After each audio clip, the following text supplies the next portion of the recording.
Before the internet came along, it was a lot harder to sell a person. In fact, it was harder to sell a person than it was to get a person to sell. Like drugs, they're easy to come by, but harder to move. I mean, it's not like you could just hang a flyer on the bulletin board of the corner store beside the flyers for fishing boats and free puppies and lawnmowers. No, it was a whole underground system you had to go through, full of code words and middlemen, this one vouching for that one, and so on. It was more like a criminal enterprise then. Getting a person to sell has always been easy enough.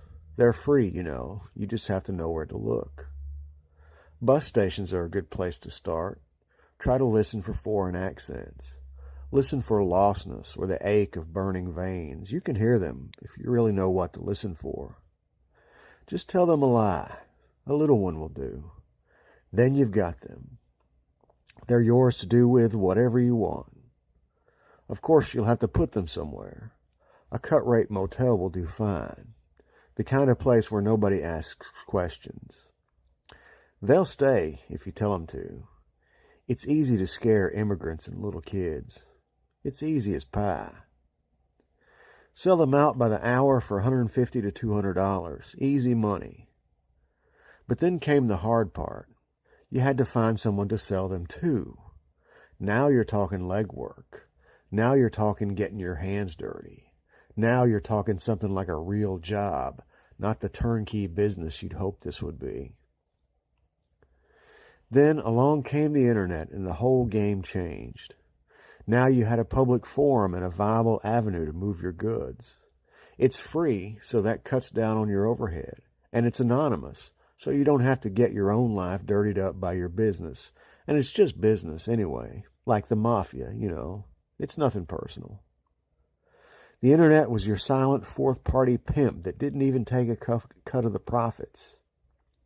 And it's nationally recognized multi-billion-dollar business, so it actually lends some credibility to your business venture. It's genius, really.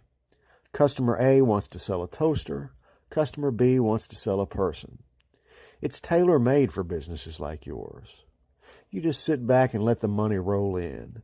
Maybe even branch out, expand, franchise. Like a vending machine mogul, you can have one on every corner and people just come by and put their money in and take what they bought, and then you come by every evening and empty it out. Of course, eventually they'll burn out, vending machines and people. They've only got so many transactions in them. Maybe you can sell them for scrap. Maybe one day they'll have a category for that on Craigslist and Backpage and eBay. Scrap people for sale.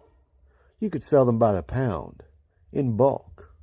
What buyers do with them, well, that's none of your concern. I mean, if a popular, nationally recognized multi-million-dollar corporation isn't concerned about it, why should you be?